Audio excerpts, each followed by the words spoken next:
अगर आज हमार भाई के राखी न बनाए तो देख ली हरिया, ये हरिया से मार के गाड़ करिया कर दे। अच्छा तू हरिया से तो मार के हम गाड़ करिया कर देबू, हम कहीं लठिया से मार के पछठिया धरा दी तब कौना भाव के पड़ी। अच्छा ठीक बा, हमरा भाई के राखी बनाओ चाहे ना बनाओ, आई पहले फरिया ली। अरे तू पूरे इज्जत के ढिढोरा पीटबे का, चुप चुप चल घर में। जब तक हमर बहिन हमरा तोर आई ना, हमरा राखी बनाई ना, आ तब ले हम तहां से तोरा घर जाई ना। एगो तोरे ला राखी बा कि हमरो ला बा? अच्छा तोहर दुलरी बहिन सब आई कि ना आई, ओकनी के चक्कर में हमर भाई के राखी ना बनाई।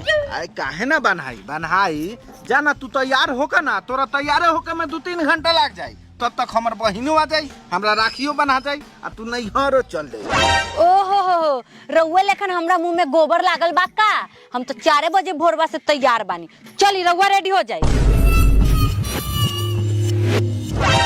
ए रउआ सुनाई नहीं के देत, कान में ठेंगी पड़ गेल बा, चली जल्दी आई पीछे पीछे।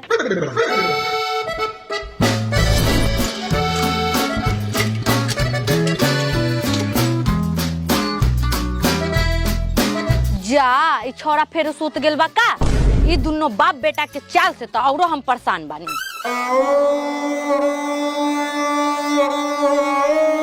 रे छोरा रे उठ ना, तोरा सूत ही लागे उठाई नहीं यार। रे उठ ना, आज राखी है। आज राखी है? हाँ माई गे, तू तो पापा का राखी ना बनल है, लाव ना एगो राखी हम ये बांध दिलई। दूर पगला, बहिन भाई के राखी बांधल है, पापा के राखी न बांधल जाल। चल जल्दी तैयारी हो जाओ, चल नानी कन चले के बा, चल चल। मामा कौन जाए के बा? पलाइए न बोले का चाहिए, 3-4 दिन पलाइए हम रेडी हो जाए। बाप चल रेडी हो जल्दी, 2 दिन 3 दिन पहले ही रेडी हो। दीदियो रे बाबूजी ठीक कैले, हमनी दोनों बहिन के एके गांव में बियाह कर दिला कि हमनी दोनों बहिन एके बेर जाइले सब, अब भैया के राखी बांध के एके साथ चलाइले सब। ठीक कहता रे, देखना अपन गाँवो बदल गेले, सबके पक्का के मकान बन गेले, अपन भैया काज नहीं कहिया बनवाई। बनवाता ना तो छोड़ देत बा।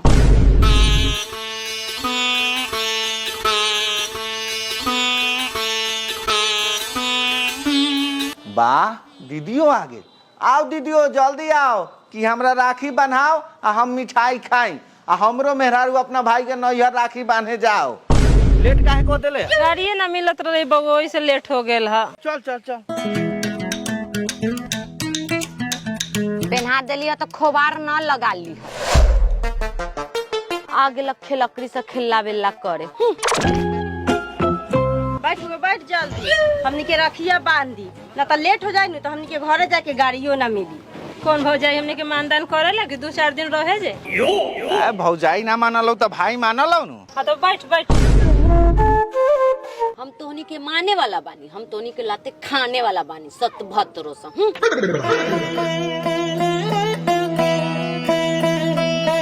तू तो जानते बारे कितना ऐठ लोहरी बा। ए फुलनी लड्डू निकाल।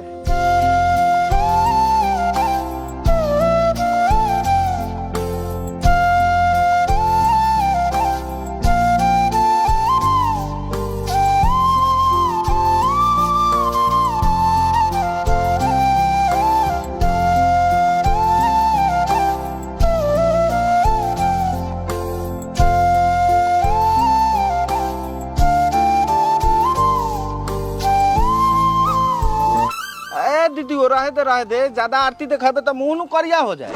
अलबत गोपला बोलल, आरती से कहीं मुंह करिया भलैया। राखी बांध।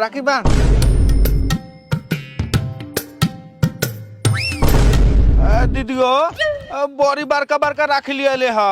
बोरे बड़का राखी लेनी है कि तू बड़का नोट दी है। अच्छा पैसा के चक्कर में राखी के बड़का कॉल ले। ठीक बा बांध, आ रखिए माथा में बांधबे की घेट में? हाथ में बांध। हम बांध।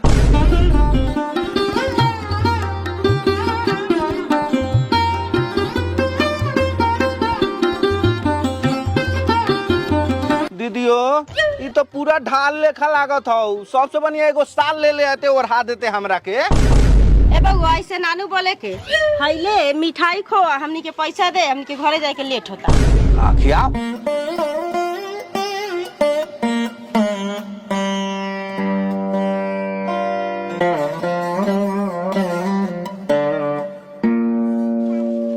ये बड़का बड़का राखी के बड़का बड़का नोट देला ह इसे तो भरो ना निकली।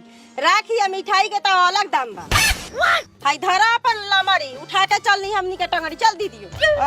दीदी रुक रुक रुक, हाय ले ले ले, अरे अरे तू ले खाना उना खा लिए तो जाइए। ए जाए दी घर में कोनो खाना बनल बाकी लोग नहीं खाई, और साल आई तक खाई, पहले हमर भाई के राखी बनाई। चल दीदियो। तब मुंह कथी देखत बानी, अगर निकल गलक राखी के मुहूर्त तो तोहर बिगाड़ देम सूरत। चली जल्दी रजवा, अरे चल ना जल्दी, लेट होता।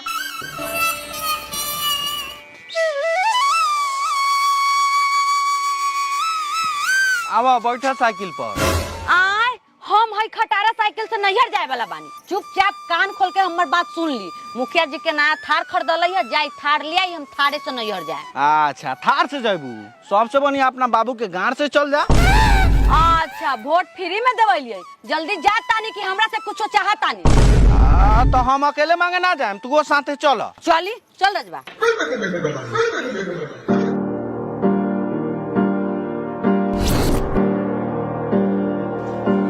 मुखिया जी बोलिए। कहनी वोट तो लोग फायदे ला नहीं देवेला, तो का फायदा चाहिए? फायदा ये चाहिए, हम मेहरारू बहुत खचरी बा, अब उ रउर थारवा देख ले बा, उ कहता नैहर राम भाई के राखी बांधे तो थारे से का कहतानी।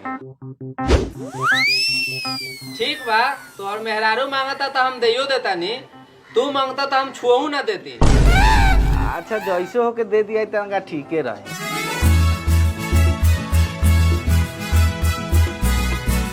चल रे खचरी बैठ जल्दी, दे दे लो मुखिया जी चाबी।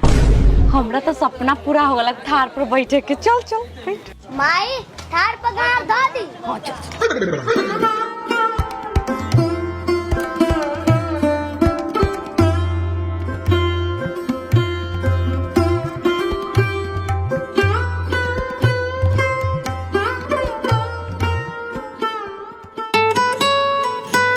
संदीप हाँ चल ना रक्षाबंधन के शुभ अवसर पर फिल्म देख के आवल जाओ। रे बूढ़ी फिल्म देखे जाबे नु त लेट हो जतौ। आज दीदी आवे वाला हूँ राखी बाने तो राखियो न बन्हतौ। हाँ ठीक कहता रे, एगो काम कर जाओ। का? चल ना मैया के घरे भेंट उठ के आवल जाओ, मिजाज बन जाई। ई बात सही कहले छ।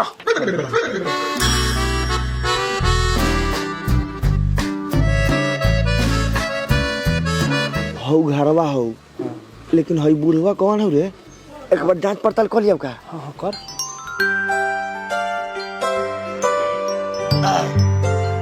कनिया बाबा रे मकान केने पड़ी? लेकिन एक सेकंड ना ना का बात बाटे? अगर ना कोनो बात नहीं है, ऐसा ही पूछनी है जनरल नॉलेज ला, कहाँ घर पड़ी रहुआ? हम अगला गांव में घर बा, यहाँ आएम। हाँ मकई देखे आल बड़ी मकई। अच्छा अगला गाँव के बारे। तब तक कोनो दिखते नहीं है का फट? ऐसे तोनी के कौन काम से आल बारा? कह दो का। अब बात कुछ नहीं के बाबा, हौ घरवा बानो, उ घरवा में एगो बड़ी कांटा माल रहे। रहला नु, देखते हो कम यहाँ बैठल बानी ता, ओकरे से मिले जाए कर लक। अच्छा मिले जाए के बा? हाँ तो जा मिला, हम यहाँ बैठ के देखे तारी कोनो आवे ना। साचो का? हाँ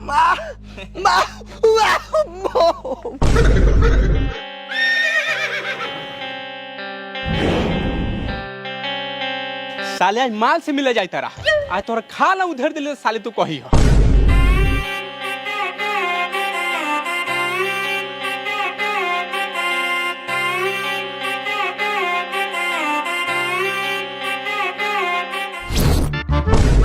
अरे बाबू बात को निकाय ला हो।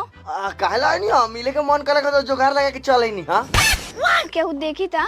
ए केहू ना देखी, एगो बाबा के रखवारी कर ले धोक आयल बनी। अब हमरा से बर्दाश्त ना होई, अब हमरा कथी चाहिए उ पूछ ना, तो हमर जवानी इहे लोरिया पर धके कूच।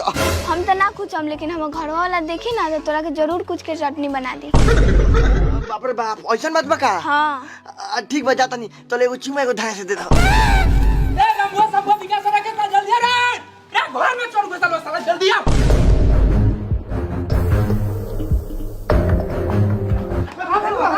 घर में चोर घुसल बा। धर साला ले चल गैस में बांध धर साला के ए रुको ना भैया अरे सस्ता अरे तो निकलो जरा इधर कोनो बात नहीं खे भैया चल ले आओ बंद साला के में अरे बाप रे भैया रसीद से बारे सर बाबा हमरा के छोड़ द हमर दीदी आर बा घरे राखी बनेला एकर माल रहलैया एकरा के जितना मन करे उतना मारो अरे तो लेके काहे मत जाते रे ये नी बाबू तो लाई कलाई बाकी पहुंच गेल बानी तो ए ससुर के नाती हम दोगलाई ना करती तो तोहर तेगलाई कैसा धराइत रे ए छियात्रा ले 500 डंडा साला के देह पर मार के तुर दे ना दादा एकरा के कितनो लाठी मरबानू त एकरा कोनो फर्क ना पड़ी लेकिन के प्यार मोहब्बत वाला रिश्ता रलख आज रक्षा बंधन बढ़ले बा एकरा के राखी बंधवा के भाई बहन वाला रिश्ता बना देबो ए ना करो हमरा के भले 2000 लाठी से मार के देह टूट दले की राखी ना बनवा करे दादा ए खोल ए तो राखिया बहलाई चुप आ चुप राम भैया ए राखी ले क्या रे ए ठीक है कहत छिए तरह राखी बनवा तो बनवाओ साला के मार साला के बनवाओ सब राख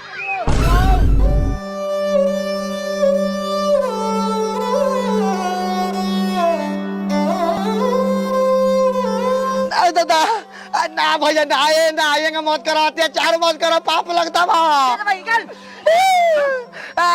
एगो काम कर हमरा गोरवा में रखिए बांधा हाथवा में छोड़ दो अरे दादा पागल भेल बारे का रे अब भगवान दादा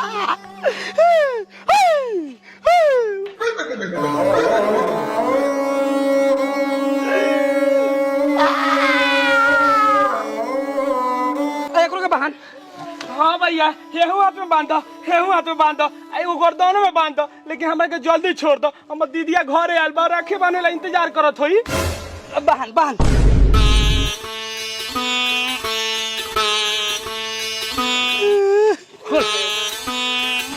साला सा एकरा बाद गांव में टॉप गेला नु त रान ध के फाड़ दे हम की राखी न बंधला हुआ एकरा बाद आइला नु त बैसाखी धरा दे चलो सो घरे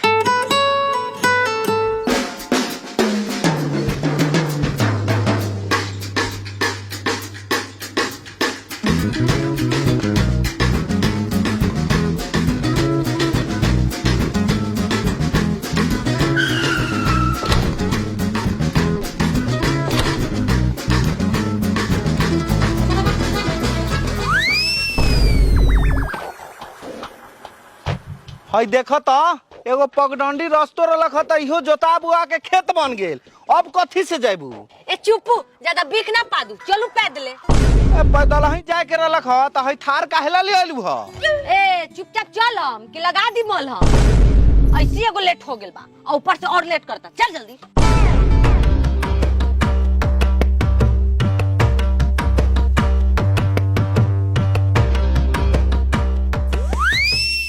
बउओ हमरा राखी बांधे से पहले केकरा से बनवा ले ह वो एगो हाथ में ना दुनो हाथ में ए दीदियो बनवाइनी अथरे वो अखिलेशवा लेकर लख अपन माल से भेंट करावे ओकरे बाप भाई मिल के रास्ता से बांध के जबरदस्ती राखी बनवा देलक देख लो अपन दुलारुआ भाई के कमाल आ दोनों हाथ में राखी बांध देले अखिलेशवा के माल अब कथी राखी बनबू चल घरे ए चुप रहे बांध देले हम अपना भाई के राखी ना बानू का हां त बान तो बानबे करम अपना बहन से 2-2 किलो के राखी बनवा लेलू आ हम ना बानम का ए बउआ तू बैठ हम थाली सजा के लिया बतानी जो हुआ मामा के पास हटू आ हम जाई खामा के पास का चूतर जतलाही रहम तका मेहमानों के बैठे दी हट बगो पापा के बैठे दई आई मेहमान बैठी हमरा के काहेला बैठाएम सबसे बढ़िया अपना बहनिया के बैठा ली कि तंगा मजा मिली ए मेहमान ज्यादा लबर बोलम का कुर्सिया देह पर तूड़ दे अच्छा कुर्सी तूड़ देबा हम तोरा के छोड़ दे हां बैठे वाला चुपचाप बैठी अरे बा पापा ढाबा खा लेलक पापा ढाबा खा लेलक अरे साला पापा के लड़का बारे के मामा के रे ज्यादा लबर बोलम हम लबर बोलतानी तोहर भाई कुर्सी खींच के गिरा देलक आ हमरा पैंट में झाड़ा फिरा देलक तो उठ के बैठी न तो हगले पर हगा दे हम बाप रे खच्चर मौगी से मुंह लगाना बेकार है भलाई इसी में है कि चुपचाप चुत्तर जात के कुर्सी पर बैठ जाते हैं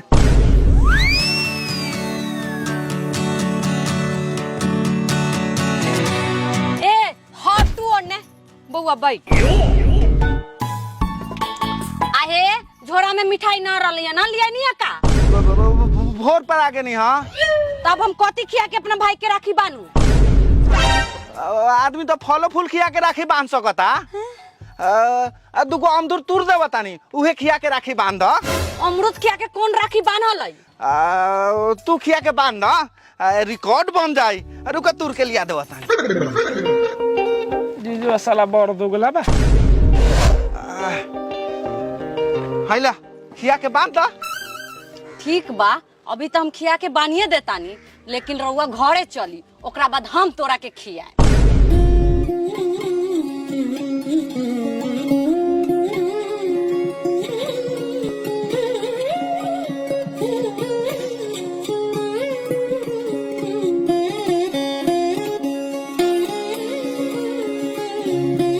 दीदी हमारा के तो आरती दिखाइए देले, जीजो के आरती देखा के राखी बांध दही।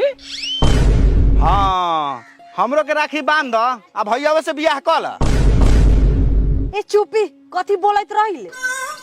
डर बुआ मजाक महंगा पड़ जाई सार। तू है ये किस्म के राखी लाइल बरे, दोसर ना मिल का? इहे मुझौसा जे लाई उहे ना लेके आए। ले बुआ, मिठाई तो नहीं है बा, अमरूदे खा ले। बउआ अब तो राखी बानिए दिलियो, अब पैसा दे। पैसा कथी लेबू? सबसे बढ़िया 2 साल के रिचार्ज करा लो। काहे कि रिचार्ज महंगा हो गेल बा। पैसा तो 200 से 400 में दी हन। हाँ रे बउओ, तू रिचार्ज कर दे, हम दिन भर रील देखत रहम और रील बनावत रहम। ए दीदी हमरा भी कहाँ 1 रुपया बाकी तोरा के पैसा दिए रिचार्ज कर दियो। ए बबी ओकरा से कथी पैसा मांगले बड़ाई? उ कोनो कमा लो कि तोरा के पैसा देताऊ। हइले बकरी हम तोरा के राखी के बनाई में देवतनियो। हाँ ये बकरी या लकड़ी लेके जाबू थारवा में मुद दिनू तो मुखिया जी हमरा मुँह मुद दी हन। हाँ ये बकरी ले दे 20 बिहान वाला कि हमरा घर में हक मुद के जियान कर देबो। ए बउआ हक के जियान नानू करी, ई बच्चा देख के सियान कर दी। हाँ तो हमरा सियान करे वाला जियान करे वाला ना चाही। ए चले के बा? हाँ ठीक बा, चली। तो चल।